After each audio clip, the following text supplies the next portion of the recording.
Beritakanlah firman, siap sedialah baik atau tidak baik waktunya. Nyatakanlah apa yang salah, tegurlah dan nasihatilah dengan segala kesabaran dan pengajaran. Ini saudara-saudaraku, pemberita-pemberita begini ini harus siap tidak terkenal. Ini saudara-saudaraku. Dan harus siap juga tidak disenangi orang. Karena zaman akhir ini sifat tabiat manusia yang sangat susah adalah menerima teguran. Kalau diberitahukan kesalahannya itu sangat susah. Menasehati di akhir zaman ini harus siap dibenci, tidak dikasihi. Harus siap juga saudara-saudaraku tidak terkenal. Tapi kalau kita mengadakan penginjilan, orang berkata kebangunan rohani, ada mujizat, ada sembuh, terkenal sampai ke dunia cepat. Ini saudara-saudaraku. Itu sebabnya disebut di sini, siap sedialah baik atau tidak baik waktunya. Kenapa disebut baik atau tidak baik waktunya? Karena ada kadang-kala kita ini bisa dibenci orang, bisa tidak disukai orang.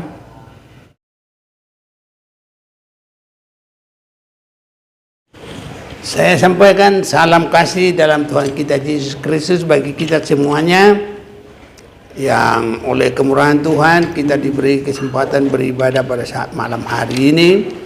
Bagi saudara-saudaraku juga yang ikut mengikuti ibadah ini lewat sambungan internet, Tuhan berkati kita semuanya.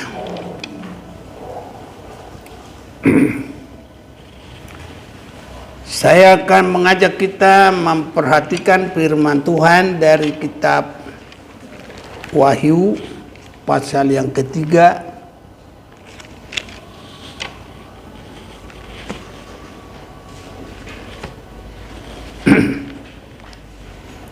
Wahyu pasal yang ketiga, kita akan melihat di sini firman Tuhan di akhir zaman adalah dalam bentukan ataupun dalam keadaan pembentukan. Ada baiknya kalau kita sudah dapat, kita akan baca bersama-sama.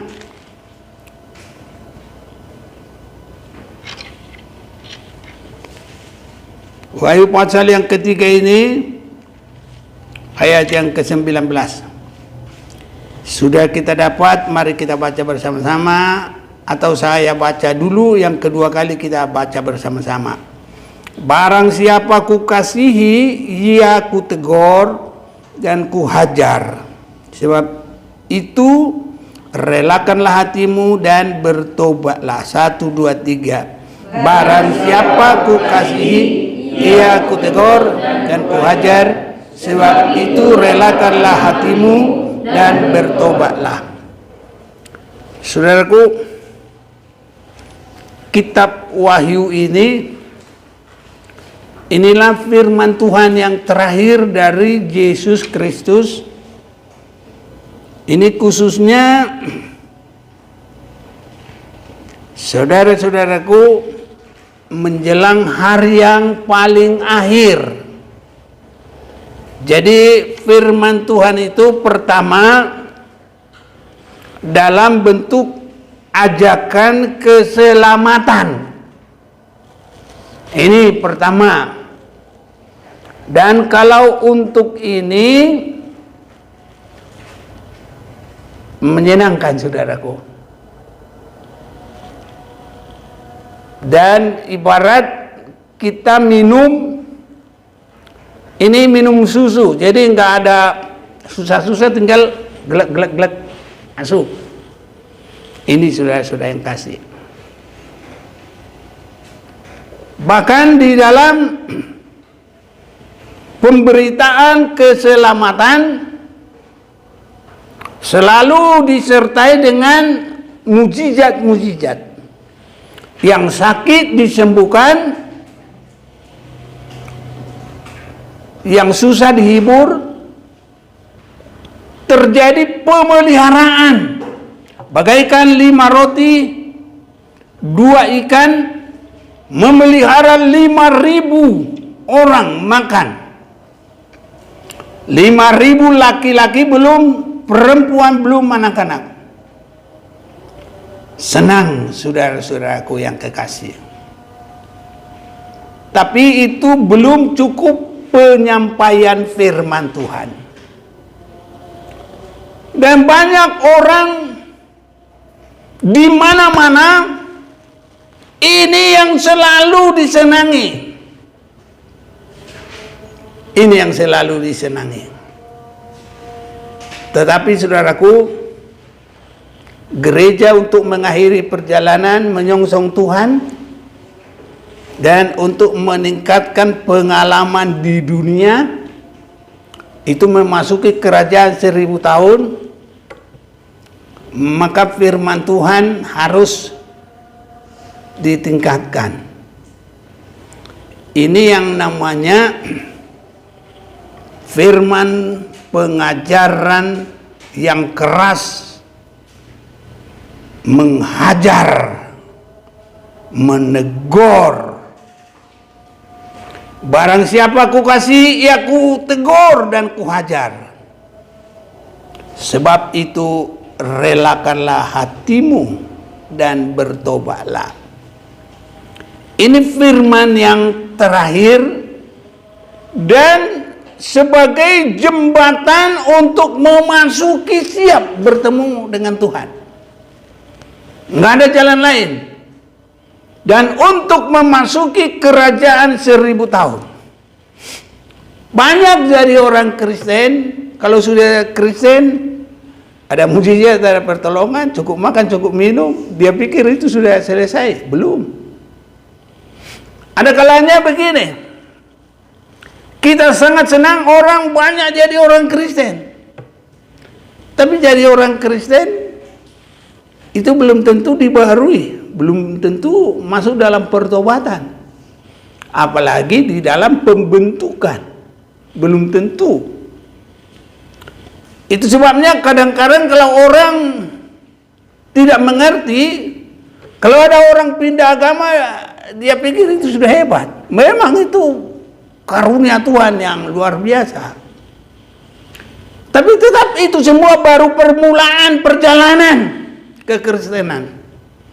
Bagaimana nanti dia dalam Kristen itu? Bagaimana dia berlaku? Bagaimana dia dibentuk? Sampai di mana kasihnya? Sampai di mana pengorbanannya? Sampai di mana kesungguhannya? Dan kalau orang Kristen, banyak orang juga orang beragama, maunya saudaraku jangan sampai kepada firman yang menegur dan menghajar. Jadi periode mempersiapkan kepada hari kedatangan Tuhan ini bagaikan mempersiapkan 5 mempelai. Bahkan kadang-kadang ada orang kata mempelai aja alergi saudaraku, dia nggak suka. Tapi mempelai itu artinya gereja yang dewasa, gereja yang sempurna. Dan siapapun kalau mau kepada kedatangan Tuhan harus ke situ, saudara-saudaraku. Tidak boleh lari, tidak boleh menolak. Sebab kalau menolak, masuk bagaikan penghukuman kebinasaan seperti pada masa zamannya Nuh. Nuh yang melakukan firman itu sudah masuk dalam pemeliharaan ketenangan, kedamaian yang luar biasa. Tidak ada ketakutan, kekhawatiran sama sekali. Padahal di luar itu sudah terjadi kebinasaan, terjadi penyesalan-penyesalan. Orang bisa saja berkata, dulu kok saya sih tidak mau menerima firman itu, kok saya tidak mau menerima ajakan itu, kok saya tidak mau bergabung dengan pekerjaan itu. Tapi saudaraku, sesal kemudian tidak berguna. Itu sebabnya kita dalam masa-masa akhir zaman ini harus merelakan hati. Ini saudara-saudaraku. Jadi merelakan hati ini tidak banyak yang suka. Rasul Paulus juga sudah berkata, saudaraku, di dalam 2 Timotius pasal yang keempat, kepada anak didiknya, anak rohaninya, supaya memberitakan firman Tuhan. Jangan asal firman. Dia berkata begini,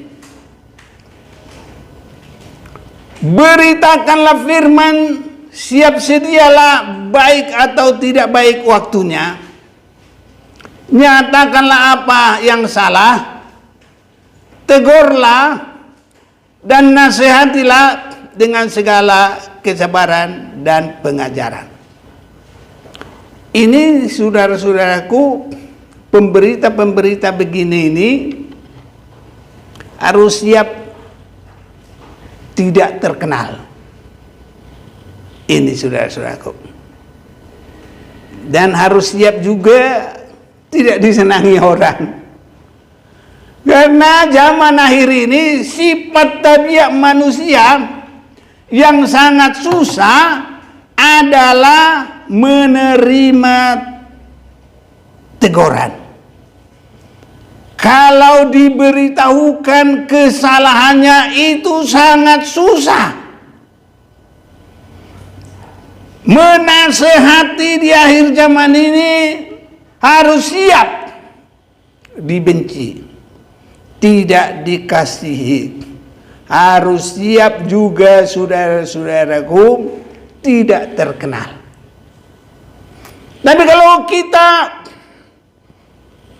mengadakan penginjilan, orang berkata kebangunan rohani, ada mujizat, ada sembuh, terkenal sampai ke dunia cepat.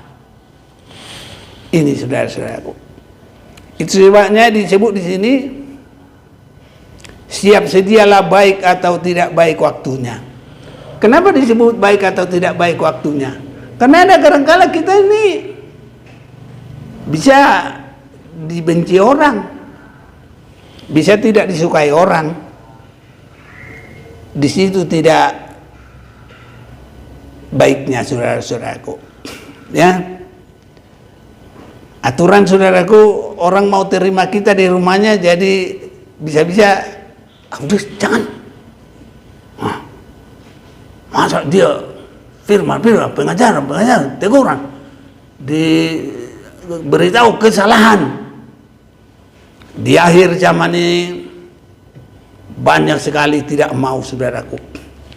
Sebabnya kalau kita mau membaca di dalam Yesaya, saya mau ajak kita baca ini pasal yang ke-30.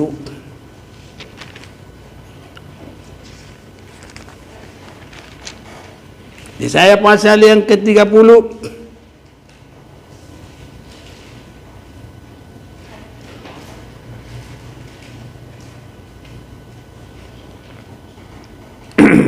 mulai 9. Sebab mereka itu suatu bangsa pemberontak. Ini saudara-saudaraku di akhir zaman. Anak-anak yang suka bohong, Sekarang ini bohong itu luar biasa, saudaraku. Dan sering sekali bohong itu menjadi tempat perlindungan, saudaraku. Di situ dia, tempat perlindungan bohong.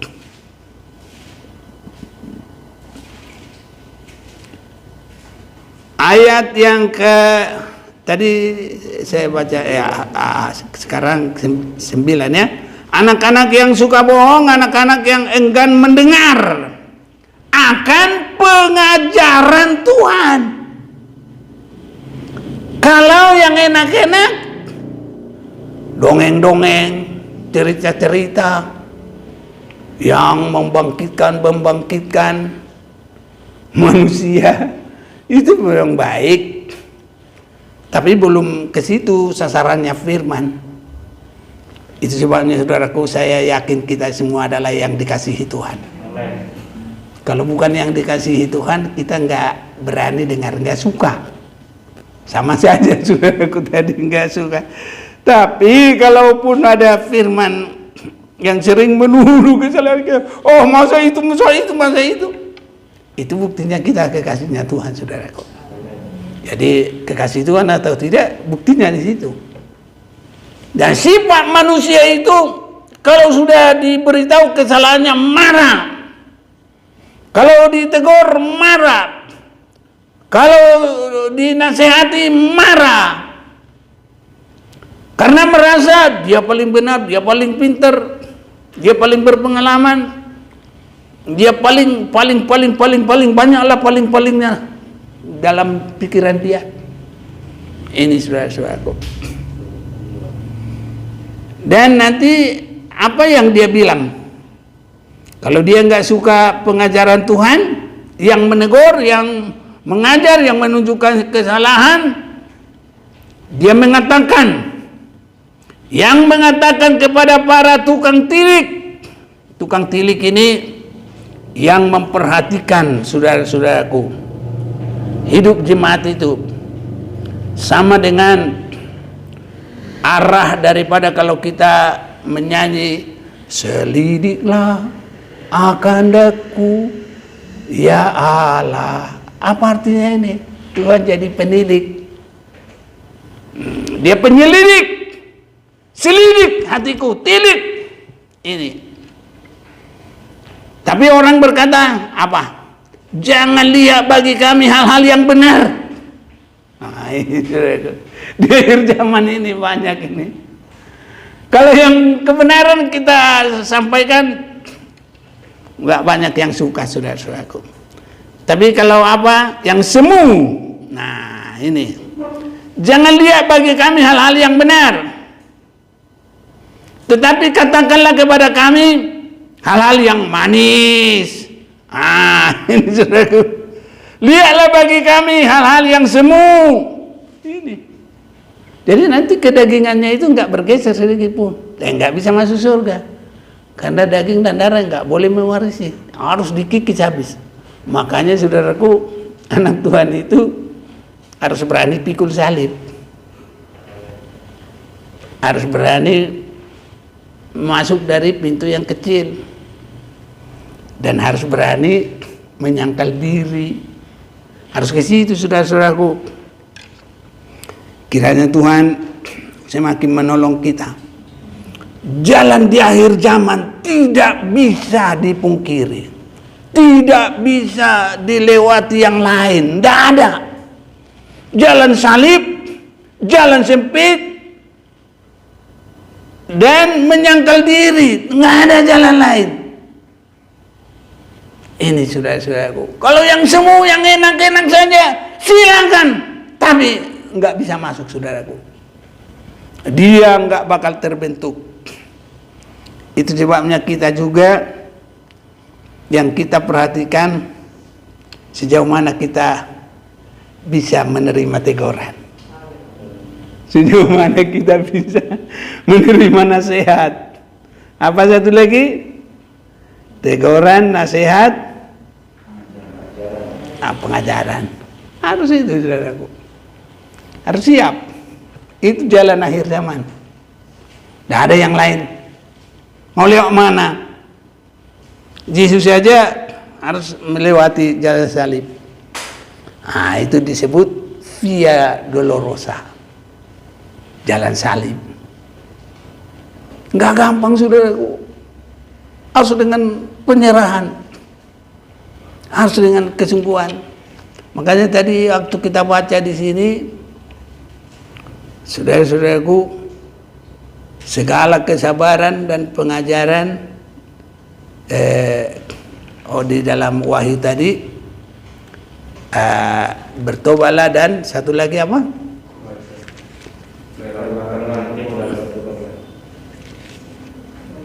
Ya, kita mau baca dulu lagi ya. Barang siapa aku kasih, ya aku tegur, ku ajar, sebab itu relakan, rela hati. Amin, saudaraku. Banyak ini bersungut-sungut, nggak rela hati. Apa itu khotbah?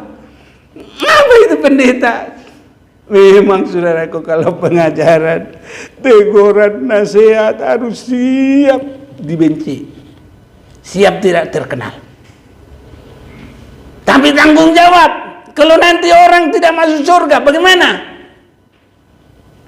Nah, itu sebabnya, saudaraku, biarpun kita bukan Tuhan Yesus, tapi kita meniru itu, kita di sini harus rela berkorban, saudaraku. Mau tidak disenangi, ya mau bagaimana. Tapi kalau dia sudah mengerti juga, dia paling senang juga, saudaraku. Dia akan bersyukur. Terima kasih pengajaran, terima kasih penyucian. Aku sekarang sudah baru, aku sekarang ada kedudukan. Apalagi nanti kalau kita sudah di Yerusalem baru, bersyukur. Tapi ada yang lain nanti, bukan di Yerusalem baru, tapi ada di mana? Alam maut, di neraka. Dulu sih gembala kami hanya bilang yang enak-enak, hanya bilang yang senang-senangkan, tidak ada bilang penyucian. Dia nyalain lagi gembalanya, saudaraku. Tapi kalau diberi pengajaran, marah-marah dia, nggak rela hati, bersungut-sungut, melawan. Ini saudara-saudaraku yang kekasih. Itu sebabnya, lihatlah bagi kami hal-hal yang semu. Masih suka begitu. Jadi suka dibohongi, saudaraku. Nggak mau dibilangin yang benar-benar. Bohongilah aku, kira-kira gitu. Bagaimana bohongin? Dia berkata kamu akan selamat, kamu masuk surga, tapi jalannya bukan ke situ. Ya, itu, saudaraku, terlalu banyak di akhir zaman ini. Dibohongi. Makanya orang dia pikir jalan yang lurus, dia pikir jalan hidup yang kekal, tapi ujungnya menuju maut. Itu yang banyak, suka dibohongi. Dan orang berkata, bohongilah kami, bohongilah kami. Wah, kalau pendeta mata duitan, iya, asal keluarlah kolektornya, asal keluar duitnya. Dibohongi juga, saudaraku. Kayak di kampung, SPGR, apa itu? Nggak tahu ya, si Panggaron. Gitu. Kalau dari hati yang rela, nggak mau, saudaraku. Makanya gini, asal ada namanya dipampang di mana, duitnya keluar banyak. Makanya, saudaraku, kalau dibikin persembahan nggak banyak-banyak, tapi kalau bikin lelang, karena di situ ada namanya, si anu lapet 1 piring 5 juta dibayar, 10 juta dibayar. Kalau lapetnya cuma 10 biji, bagaimana itu? Nggak bisa, nggak ini, saudaraku. Tapi karena ada namanya ini, akunya itu dibayar, itu, saudaraku, akunya itu 10 juta pun mau. Ini maka bukan dari rela hati. Dia akan melakukan itu kalau sanjung-sanjung, dijinjing, saudara-saudaraku. Itu sebabnya, saudara-saudaraku, kita harus rela menerima firman yang menyucikan. Ayat 11. Menyisihlah dari jalan dan ambillah jalan lain. Jangan susahi kami dengan yang Maha Kudus Allah Israel. Jadi jalan yang bukan jalan yang sempit, bukan jalannya Tuhan, bukan jalan pikul salib, via dolorosa, bukan jalan menyangkal diri, jalan semaunya, mau-maunya sendiri, ya, suka-suka sendiri. Bahasa rohana bukan rohani. Rohana maunya. Nah ini saudaraku. Tapi kita relakanlah dirimu. Apapun itu saudaraku, relakanlah dirimu. Kiranya Tuhan tolong kita saudara-saudaraku. Apalagi kami kalau jalan saudaraku, ya bisa-bisa nggak ada yang mau kasih kolektif kalau kita kasih firman teguran saudaraku, bisa. Tapi Tuhan sudah cukupkan semuanya, nggak ada yang dikhawatirkan. Dan kita kalau itu tugas yang Tuhan berikan, kita jangan goyah-goyah mau ada yang ngasih, jangan itu. Semua Tuhan sediakan. Ini harus berani. Jadi beritakanlah firman. Siap sedialah baik atau tidak baik waktunya. Kenapa tidak baik waktunya? Karena tidak semua orang suka. Ya, nyatakanlah apa yang salah. Anak-anak juga kalau dibilang yang salah, iya, nggak suka dia saudaraku. Tegurlah. Sekarang ini kalau anak-anak masih mau ditegur, itu bagus itu anak-anak. Haleluya anak-anak ini. Amin. Tapi kita semua anak-anak Tuhan juga ini. Ini sudah. Nasihatilah dengan segala yang harus sabar. Maka bagaimana kita sabar? Ya kalau dia suaranya begini ya kita udah kurangi volume kita baik-baiklah biar aman. Nah nanti kalau dia sudah dingin ngomong lagi pelan-pelan. Kalau naik lagi volumenya dia sabar. Udah. Itu namanya pengajaran. Karena akan datang waktunya orang tidak dapat lagi menerima ajaran sehat. Ini di akhir zaman sudah saudaraku. Beginilah. Begini. Makanya jangan heran kalau tadi bersaksi pembukaan diomongi segala macam, ya memang begitu. Jangan sampai nggak tahu. Kita semua kalau diomongin orang juga jangan sampai nggak tahu. Kita sudah mengerti. Sebelumnya kita sudah mengerti dari firman Tuhan bagaimana tabiat sifat dari orang-orang di akhir zaman ini. Ini saudara-saudaraku. Jadi orang hanya mau mengumpulkan guru-guru menurut kehendaknya untuk memuaskan keinginan telinganya.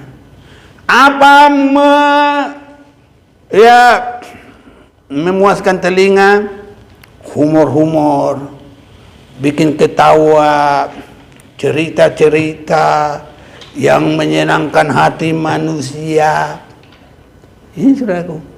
Biar dibohongin dikit-dikit, mau aja dia suka, dia senang, makin ketawa juga dia saudaraku. Nah, kalau diomongin yang benar, dia nggak mau saudaraku. Inilah. Jadi orang-orang juga sekarang ini sudah banyak saudara-saudaraku tidak suka dengan menerima ajaran sehat. Biar kita semakin mengerti dan biar kita berpondasi kuat. Kita tidak goyang, kita hanya selalu di dalam ajaran yang sehat, saudara-saudaraku. Karena hanya dengan itu, bagaikan jemaat di Laodikia itu, apapun kekurangannya itu, diberitahu semua. Keberadaannya, pekerjaannya, panas pun tidak, dingin pun tidak. Kan sekarang orang-orang begitu, nggak sungguh-sungguh, nggak lari, nggak sungguh-sungguh, nggak mundur. Nah begitu-begitu aja. Dan disebut itu suam-suam kuku. Nggak bisa melewati siap bagi hari kedatangan Tuhan. Dan untuk memasuki kerajaan 1000 tahun selanjutnya Yerusalem baru. Nggak bisa saudaraku melanjut. Nggak ada jalannya dia. Itu sebabnya ya suam-suam kuku itu justru sudah ada di mulut Tuhan. Nah itu sebenarnya itu sudah menyenangkan. Tapi karena dia posisi tidak mau diperbaiki dan selalu tetap di dalam suasana suam-suam kuku, akhirnya dia diapakan? Dimuntahkan. Sudah ada kesempatan saudaraku, tapi dimuntahkan. Dan kalau dimuntahkan menunjukkan satu hal yang tidak diambil lagi, kecuali kalau dia adalah asu. Tahu asu? Anjing saudaraku. Karena anjing kembali ke muntahnya. Tapi kalau Tuhan Tuhan kita maha kuasa, maha besar. Kalau anjing kan kotor, bila perlu digetok. Ada yang getok langsung saudaraku ya. Tapi ya itulah. Jadi kita mari semangat. Apapun yang terjadi, semangat dalam Tuhan. Yang muda-muda ini semangat dalam Tuhan. Jangan pikir kalau Tuhan buka jalan nanti luar biasa loh. Tuhan mau angkat semua jadi alaknya. Tapi kita harus boleh berkata, pakailah hidupku sebagai alatmu seumur hidupku. Nah, saudara-saudaraku ya, dulu anak-anak sekolah, waduh, saya bikin KKR anak-anak sekolah banyak, maju-maju, yang jadi bikin radio, yang macam-macam lah. Ini saudara-saudaraku ya, senang mereka. Kalau sekarang ada yang ketemu-temu lagi di mana-mana saudaraku.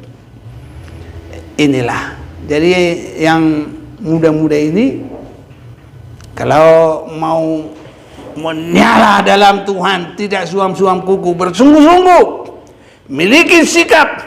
Kalau ditegur sama orang tua jangan langsung lari, jangan benci, jangan sakit hati. Orang tua raja negor. Kita ulang baca bersama-sama. Wahyu 3:19, 1, 2, 3. Barang siapa ku kasihi, ia ku tegur dan ku hajar. Sebab itu relakanlah hatimu dan bertobatlah. Jadi gitu saudara-saudaraku. Jadi yang muda-muda jangan ada yang marah-marah ya. Kalau dibilangnya orang tuanya, haleluya. Yang muda-muda dulu ya, haleluya. Mantap, Tuhan memberkati. Jadi biarpun kebaktian begini, yang muda-muda ikut, Tuhan memberkati. Senang. Ini saudara-saudaraku. Jadi kita harus membuka hati untuk pengajaran ini, untuk firman Tuhan ini. Itu adalah posisi Yesus di akhir zaman untuk memberkati. Karena tidak ada jalan lain. Sehingga dia bilang ayat 20, lihat aku berdiri di muka pintu dan mengetok. Jikalau ada orang yang mendengar suaraku dan membuka pintu, akhirnya artinya menerima dan mau menyerahkan rela hati. Itulah pintu yang terbuka, rela hati. Ya. Jadi makanya kalau kerja jangan bersungut-sungut, harus rela hati. Nah, apapun itu rela hati. Aku udah diajar bertahun-tahun, tak boleh bantah. Masa begini, ini nasiku ini. Tuhan berkati makanan ini menjadi kekuatan buat saya memuji Tuhan. Manit, diam. Disuruh pergi, tidak boleh. Aku makan, tidak boleh. Diam, siap. Mau kemana?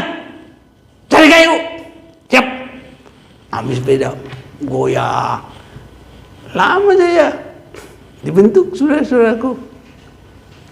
Makanya yang lain ini belum dibentuk saudaraku.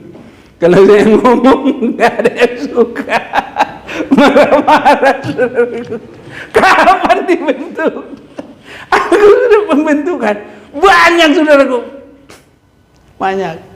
Di Lumajang juga masa cuma untuk B1 beli beras aja kasih apa, kau enggak beli beras sama ubi, ini enggak, harus jagung.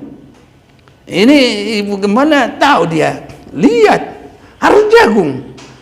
Untuk menggiling itu batu begini disuruh muter-muter, 1 kilo aja bisa 2 jam, namanya licin jagung. Tapi harus begitu supaya aku ada kerjaan. Begitu saudaraku. Dan kalau saya diam langsung panggil, Manik. Yo, ya nanti. Begitu saudaraku. Jadi saya sudah melalui pembentukan. Jadi kita semua kalau ada pembentukan dari Tuhan, dari firman, dari pengalaman, jangan bersungut-sungut, relakanlah hati. Itu nanti akan baik saudara-saudaraku. Itu untuk kedudukan kita.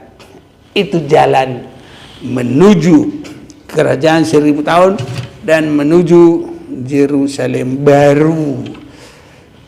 Saudara-saudaraku yang kekasih, jangan kita ya mengambil apa yang menyenangkan hati kita. Sudah tinggal sedikit kesempatan saudaraku. Kita akan mempersiapkan hidup kita ini, ya. Sebab kalau kita terlambat nanti belum membuka hati, Yesus lewat. Hanya yang rela hati, yang terbuka dengan sungguh-sungguh, itu saja yang keberkatan. Jadi sekarang mumpung ada kesempatan, kita mengasihi Tuhan, kita melayani Tuhan, kita saling bersatu, kita saling mendukung, kita saling membangun. Kiranya semua kita nanti ketemu di Yerusalem baru. Wah, ini saudaraku, kita satu menerima pengajaran, kita satu menerima firman Tuhan. Sakit ya waktu itu, tapi sekarang kita bersuka cita. Nggak ada artinya yang dulu itu. Harus jadi begitu saudaraku, karena berkatnya luar biasa. Kita akan dimuliakan oleh Tuhan. Saya baca ini dalam Roma pasal yang ke-8 saudaraku, mulai ayat yang ke-17. Dan jika kita adalah anak, maka kita adalah ahli waris. Maksudnya orang-orang yang berhak menerima janji-janji Allah, yang akan menerimanya bersama-sama dengan Kristus, yaitu jikalau kita menderita bersama dengan Dia. Nah itu tadi ditegur, diajar, dinasehati, supaya kita juga dipermuliakan bersama-sama Dia. Ayat 18.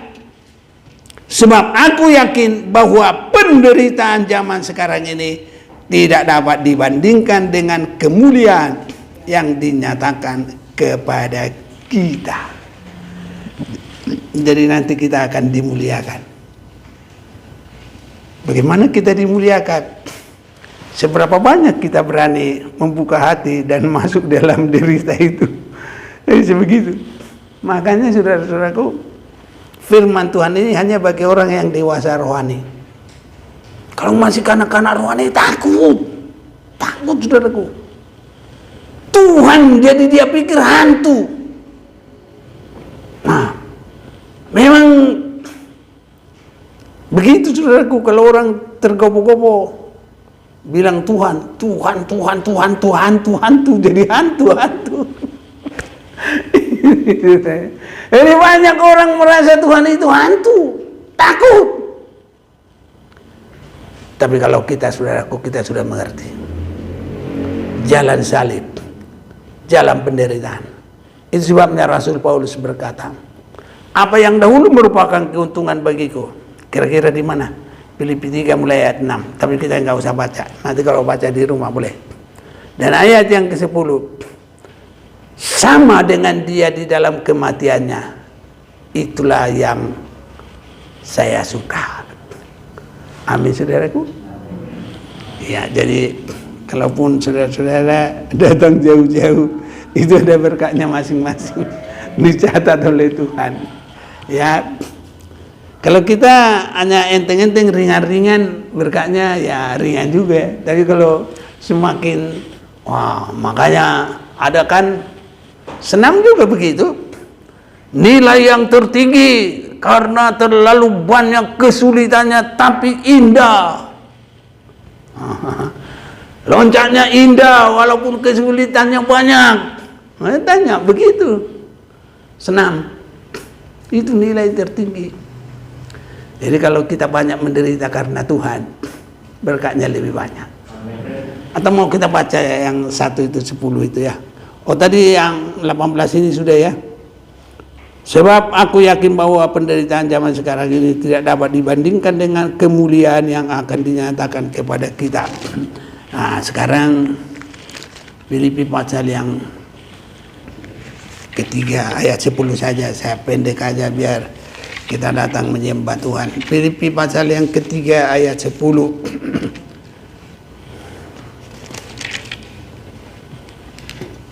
Yang ku kehendaki ialah mengenal dia dalam kuasa kebangkitannya. Apa itu kuasa kebangkitan? Rela mati supaya bisa bangkit. Nah ini, itu relakanlah hatimu di situ itu tadi. Rela masuk mati supaya bisa bangkit. Nggak mungkin bisa bangkit kalau nggak mati. Nah, jadi kalau bangkit itu karena sudah mati.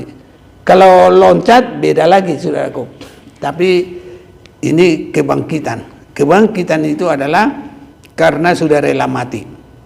Kebangkitannya dan persekutuan dalam penderitaannya. Kiranya Tuhan tolong kita, saudaraku ya. Walaupun Tuhan itu tidak akan membiarkan kita mengalami penderitaan melampaui kekuatan kita. Pasti Tuhan takar. Tidak ada yang Tuhan perbuat untuk menghancurkan kita. Dia akan menakar semuanya sehingga kita cakap menanggungnya. Siapa tahu di mana ayatnya? 1 Korintus 10 ayat yang ke-13. Oh, udah baca di 1 deh ya. Oke, siapa? Bantu tolong. 1 Korintus 10 ayat yang ke-13. Ya. Pencobaan-pencobaan yang kamu alami ialah pencobaan-pencobaan biasa yang tidak melebihi kekuatan manusia. Sebab Allah setia dan karena itu Ia tidak akan membiarkan kamu dicobai melampaui kekuatanmu. Waktu kamu dicobai, Ia akan memberikan kepadamu jalan keluar sehingga kamu dapat menanggungnya. Amin, saudaraku. Pasti menang.